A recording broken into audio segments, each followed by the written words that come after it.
Welcome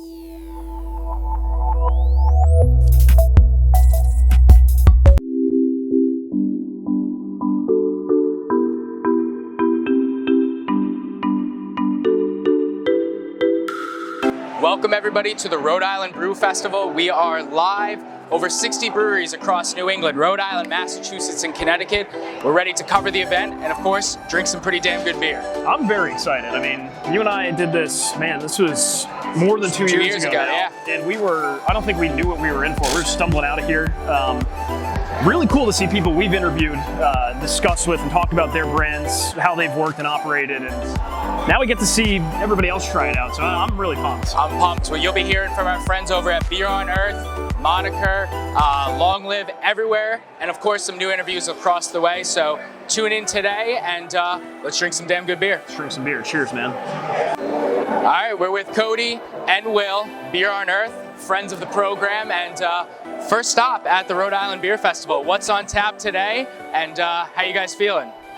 Feeling good. Hell yeah. Today we've got our Schwartz beer, Northern Winds. It's a German-style black lager, and we've got kind of what's become our flagship IPA, the Orange Belt, which is an all-citra IPA.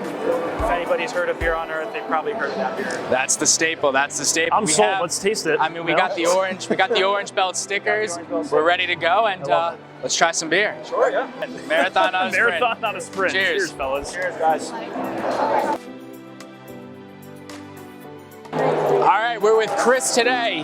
What's the deal with the pretzel necklace? So these are to help you in between beers, sort of refresh your palate. Plus it's good to chew on. It's good to chew on. Do you make it yourself or you buy them? Actually, my buddy Chuck is the one that made it for me here. Chuck's the mastermind. Did you come up with the idea?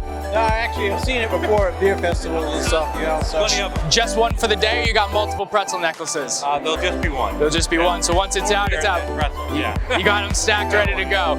All right, it's a Rhode Island staple, Whalers Brewing Company. We've got Chris, John, and Will. Did I get that right? Yes, sir. That's victory number one. We're only a couple beers into this. Yeah, man.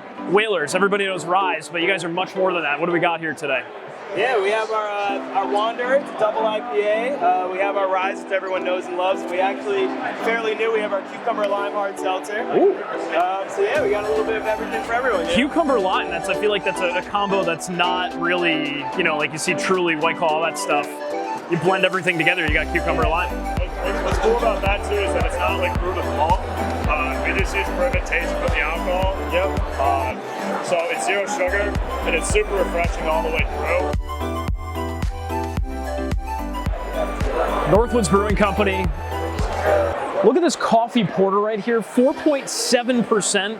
This is one of the best dark beers that I've had in a while. Northwoods Brewing Company, you gotta check them out.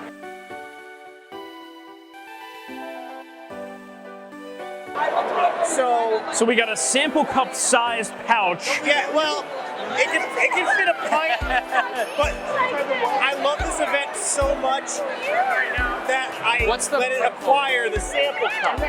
So, Is it fitting snug? Are you having any problems with fit? No. Well, the only problem is I'm a lefty. Oh. And this is on my right hand. I feel like that presents a rather large problem. Right, so especially like after a 2-year hiatus, trying to get it, it's tough. This is like something I like to bring because I always like to bring treats. We made an Imperial Brown Ale for our 6th anniversary, which was this past December. Congratulations. Thank you. It's been a while. So we made a brown ale. It's conditioned on Amaretto oak spiral. We also conditioned with like maple and cinnamon. So it's a really, really complex beer. High ABV. We wanted to go kind of bigger with a darker beer towards that. 10%? 10%? Yeah. This is the first 10% beer we've had. You guys are so good. I mean, it's approachable. It's sweet, but it also has really nice, like, old character to it. And I like to bring something special for the people if they like that. You brought the treats. We appreciate it. And we're excited to share Cast Island. So good luck the rest of the day, and we'll talk to you soon.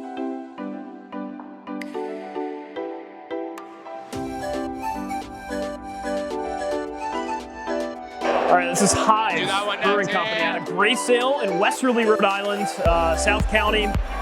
Let's see, 1% of the profits go to bees. So let's taste. Thank you. Yes, please. It's an Italian-style pilsner. It's called Grassroots. This is good. Very light. It's crisp. Not too bad. Crushable. I'll give it a 3.5 out of 5. That's a review.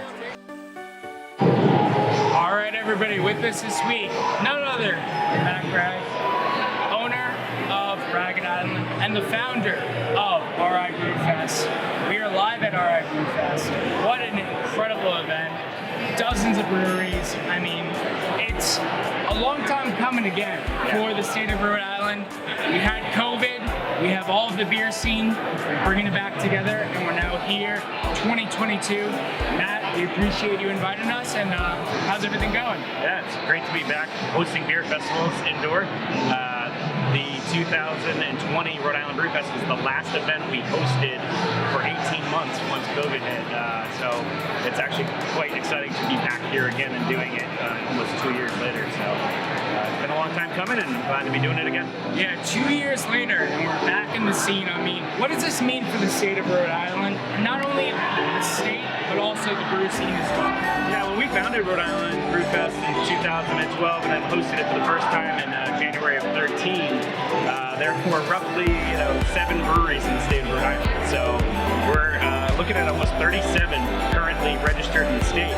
So quite a big difference and a lot of growth that we've seen. We're a little bit behind the curve, I think, for most states, but now we are on par with everybody. We have 38 towns and cities in the state of Rhode Island and now 37 breweries. So that's a pretty good ratio right there, almost one in every town. So it's pretty cool.